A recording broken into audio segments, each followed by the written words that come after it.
Eva kan je niet zien. Nee? Nee. Oh yeah, I see it. So on the ferry to Santo Hotel, we're going to do a hike today there, together with Ben from Sailing Eva, and Maite is behind me, I think. No, Maite is gone. Anyway, so that happens a lot, that we lose Maite somewhere. So as you can see on the background here, there's Hiron. And yeah, Kim is still asleep. She didn't feel like coming because she has a bit of a back problem again. So she stays on board. Tomorrow we'll do some shopping on the market for some fresh produce, and then Wednesday we go.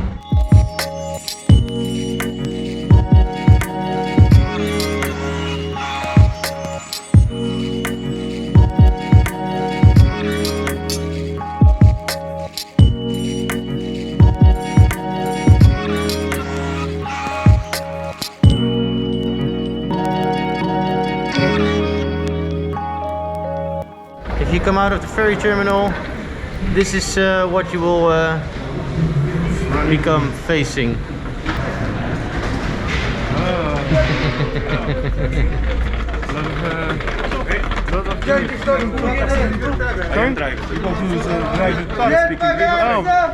That's our leader.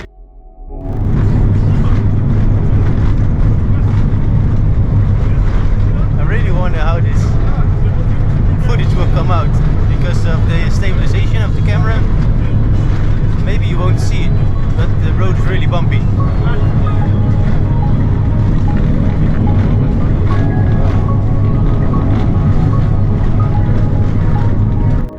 So this is where we're going. It says 5 kilometers, but the total is 14 kilometers, 1-4.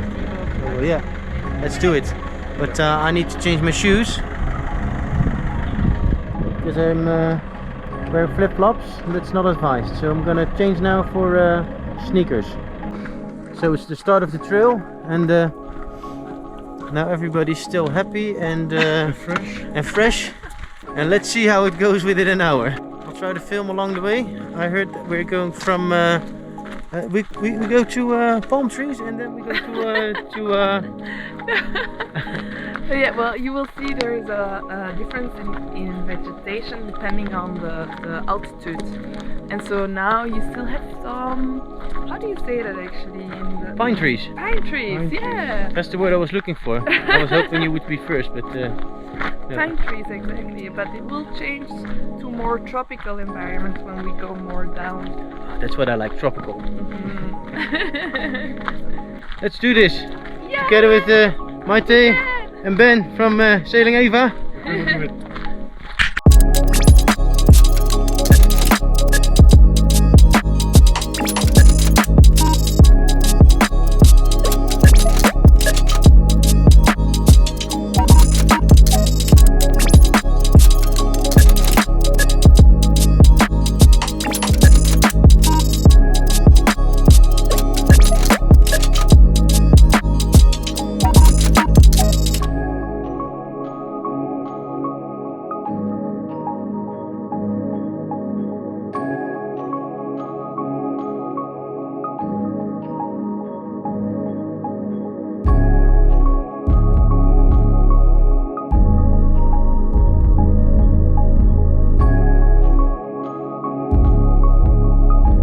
That's where we're heading. We've been walking now for how long? An hour, guys? I think it's longer, but I don't know. Oh yeah, but yeah, it's a pretty steep climb. You need to be a bit fit, but yeah, it's doable. I would highly recommend to go here. So as you can see, we started high up the mountain. Pine trees and even no trees in the clouds, to sugarcane. So they have all sorts of crops here growing. I believe that this island is producing for all of the Cape Verdes, because this is one of the greenest islands there is, and the climate is very good to grow stuff, and it's a lot of fertile ground. So that's why they grow stuff here for the rest of Cape Verdes. So a lot of fruits, a lot of vegetables, and as you can see, also sugarcane. So we came all the way from that little crack, and we've walked all the way down. You cannot see the trail from here, but there is a trail, and it's pretty steep and really narrow. So Yeah, we are now walking on a bit flatter surface, which is more easy for the legs, but yeah, it's so beautiful around here. I would highly recommend to go have a hike here. You smell the fresh produce, you smell the barbecue that's on somewhere. It's really nice.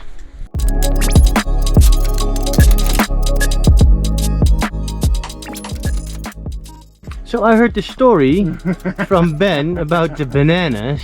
Apparently they cannot be sold in the EU because they are not the correct length and the curvature is wrong. Yeah, curvature is wrong. Yeah. It's called the bendy banana law. The bendy, Yeah, really. and the bendy banana law. Yeah. It's an EU regulation. Oh man. I heard about that, and I didn't think it was true. So I looked it up, and yes, it is true. It is EU regulation. And bananas should be this long, this wide, this curve. I think so too. I think they're right. Yeah, they're absolutely right. Who wants those bananas?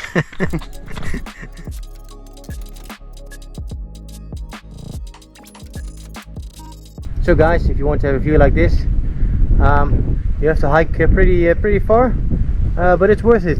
So behind me, over there is Harley again. We're back from the hike. It was a pretty intensive hike, 19 kilometers I guess. Ben, 19 kilometers?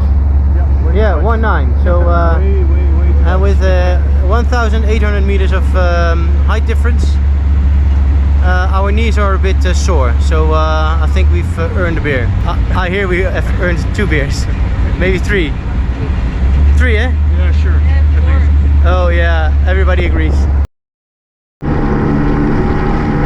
Nee, de batterij is volgens mij half leeg, man. 26%. 26? Nou, lekker dan. Zit lekker op.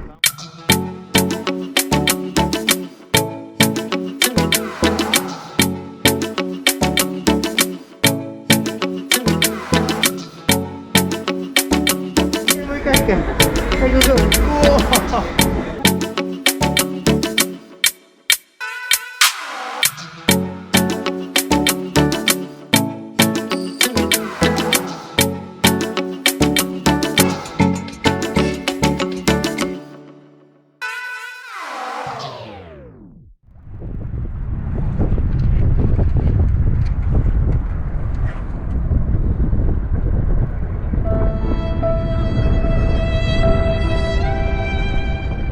Uncle Ryan is going to another place, Harley, because we're gonna leave tomorrow. He will visit you before we leave. Harley. Okay, Harley. Time to say goodbye. I think you know it's coming. Yeah. Yeah. Aww. Hi, Harley. Bye, guys. Bye, buddy. Hey guys, so we are almost ready to leave from Mindelo, Cape Verde, and I'll talk you through our setup we use for ocean crossing. Let me talk you through it. Over here you can see our outboard, which is mounted on a railing plate, and then it's double secured with a rope on the bottom, so it's secured on 2 sides. We have our trusted wind vane. We get the vane off every time we are at anchor somewhere, because we don't want the sun to be on it every day and for all day long. We put the rudder on. We always take that off, because if you leave the rudder on, first there's growth on it, and secondly it makes a lot of noise when you're at anchor. It vibrates a bit. Let's go to the deck. Behind me over here we stowed all the gasoline with our fancy covers on it. We can still use the cleat for our preventer. So the preventer goes from the boom all the way to the front and back. This one needs to be removed. That's our anchorage setup. So just before we leave, we untie it, and then the boom can go either way. Here you can see our dinghy. It's stowed on deck. I deflated it. Why? Because then I still have space to move around here. I can just go through the gangway. As you can see, still some space to walk. If you leave it inflated, it's especially around here, it's very in the way, and this is where I usually be when I set up the generator, so that's dangerous. I don't want that. One additional thing we have is the inner forestay. We leave it on all the time when we're on passage at the ocean or in rough seas. Why? Should the forestay go for some reason, we always have the inner forestay as a backup. Then, before we leave, we always set up our whisker pole. It's more easy to do it on anchor. You can really fine-tune it, adjust it to the way you want to have it, and then you just sail away, lift the anchor, and within a minute you're sailing. So that's what we do to prepare ourselves for passage. Of course, there's the other things you do, like the rigging check and stuff, but yeah, this is how we prepare our boat and the deck. So there's nothing on here, you can still walk everywhere. The lifelines are here. We just want to have a safe working space, and that's why we set it up like this. Over there is Polar Seal. We just said goodbye to Ryan. Yeah, we're gonna miss him. I think Harley's gonna miss him as well. Yeah, it was a really good time here in Mindelo, but yeah, we have to continue our journey. So as Vincent does the outside of the boat, I'll do the inside. Except for everything stowing away, of course, like normally. Every time we're gonna go on a passage, we're gonna try to bake something in advance. We have the logbook here. It's ready. There's also a notebook next to it, so if there's something happening on the VHF, we can just write it down for memorizing. And yeah, so what am I baking? Well, it is a banana bread. It looks fancy. So it's still a bit... Oh, fuck. Oh, shucks. Hate. Oh, fuck. So it's still a bit soft on the inside, so we need to wait for a few more minutes, like 5. And yeah, we stow away as much as possible. Also, like, you know, some hacks of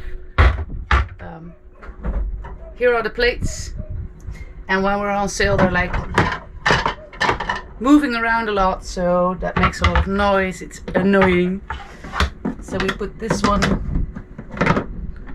in between, and we have these extra ones to go behind.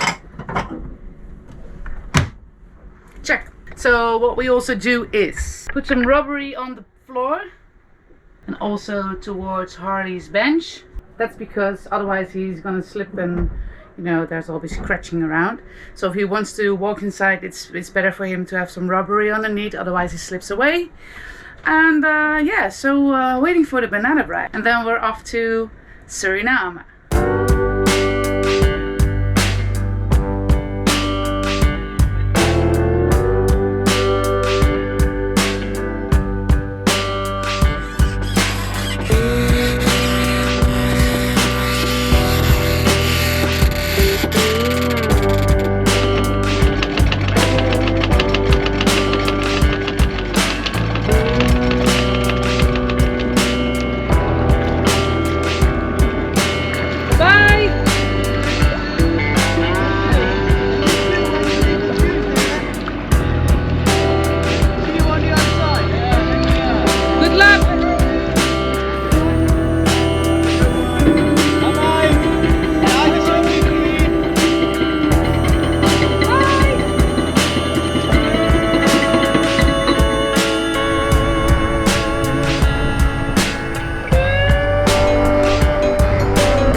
So good morning everybody. We just woke up and now we're gonna switch from the autopilot to the hydro thing. So during the night the autopilot, Anita, is working, and now we're gonna switch over to Johnny.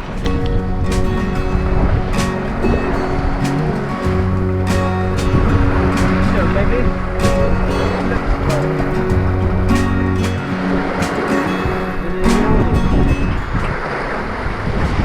thinking why the hydro thing wasn't working? Yeah, because look, I'm all safe. I'm attached to the boat, so people don't think I'll fall in. No, that's not the case. Yeah, there was a big chunk of Sargasso weed on the hydro vane. So this night it started malfunctioning and we couldn't figure it out, so we put on the autopilot, but apparently it was some grass. But I think it's on the main rudder as well.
Harley?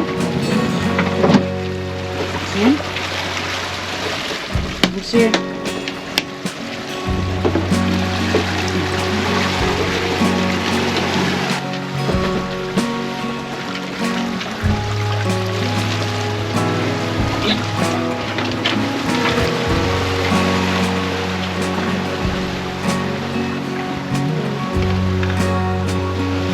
Zo.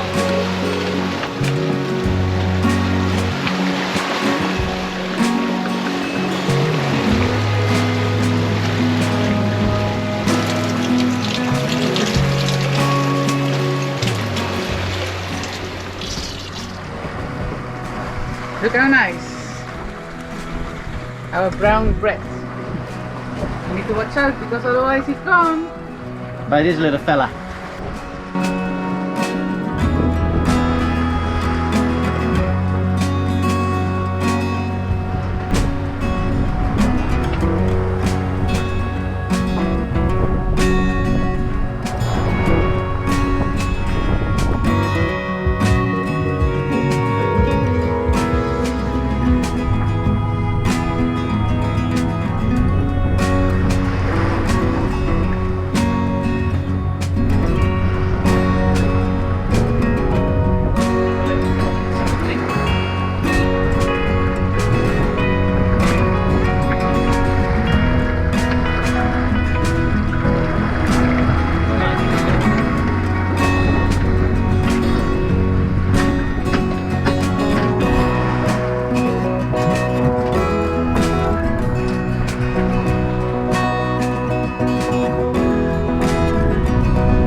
It's not green. Is it not green?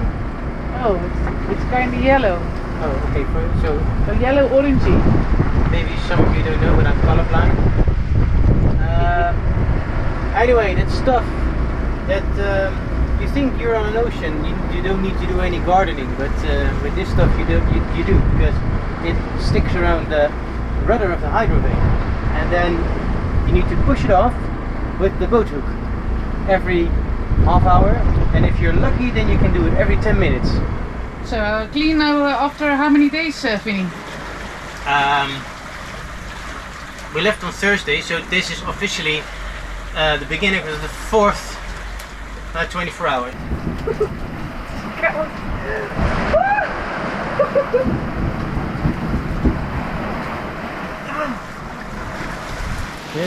Hier de andere kant.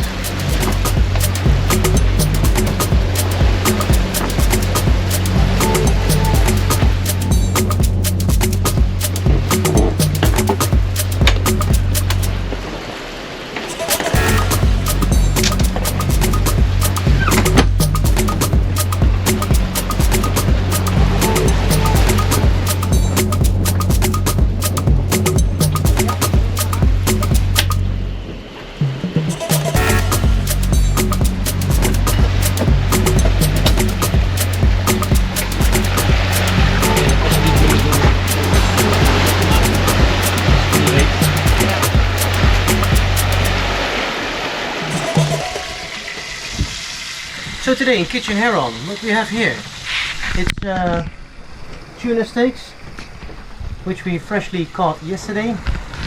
It's some carrots, and I'm about to pan fry the steaks in butter. So, and it's got a lemon pepper seasoning on it. So let's go.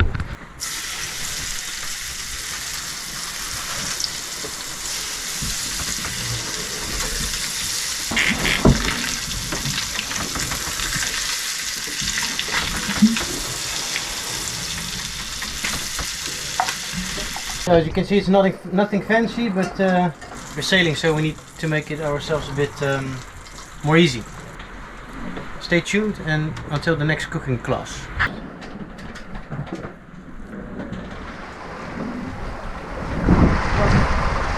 I'm fed up with this shit. I don't see any waves, so there's nothing going on here. We tossed around 30, no, not 30, 20%, 20%.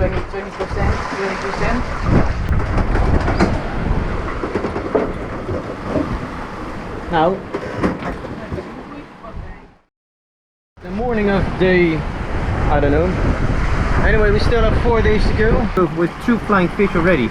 But look at this, I think we went through a school or something. 1, 2, 3, 4, 5, 6, 7, 8. So including with the ones I already threw overboard, it was 9, 10 flying fish. And we've had days with 0, so I think we passed the school or something, we spooked them and they all flew on board. But I think that the netting around the boat is already really helping with keeping flying fish off the deck. So that's good.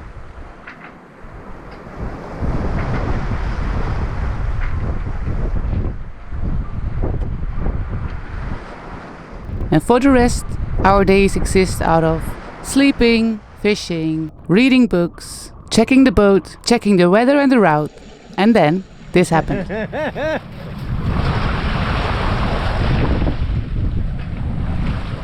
Okay, so these guys, they did a low pass on us. Okay, so they call us on the VHF. Station calling sailing vessel Heron. This is Heron, over.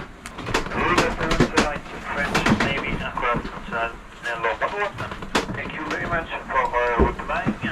Could you just confirm your last set of call, your destination and your Yes, good afternoon. The last port of call was Mindelo, Cape Verde, and we are heading to Paramaribo, Suriname, over. Good copy, sir. How many people on board? It's 2 people on board. It's me and my wife, over. Good copy. Everything is working in good conditions on board. Yes, everything is fine. We have no broken stuff, so we can continue as we do now, over. So these guys did a very low pass on us. I think that they flew over us, behind us even. I think they could see that you were naked.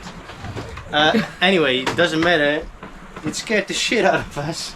And then they called us on the VHF. It was the French Navy. Okay, from the French Guiana. I think so, yeah. It's the first time we got to cope with any authorities on the VHF. And it was a plane. And it was plain.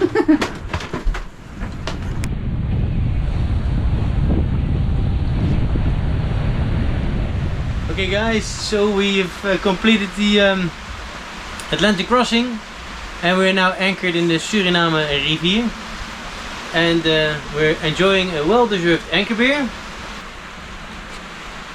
And tomorrow we'll continue upstream on the river and try to find the correct anchorage. When we dropped the hook, it started raining and I got completely soaked, but I don't care because I have my anchor beer. Yay! So Harley is knocked out. He wants to go outside, but we just wait a bit for the light. We wait a bit for the rain to stop. Jesus, Vinny. Yesterday we arrived on the Suriname River and we had a very deep sleep. This is how it looks. But that's for the next episode. If you subscribe to the channel and hit the bell, you get notified of the next episode, where we check out Suriname. See you next time. Cheers!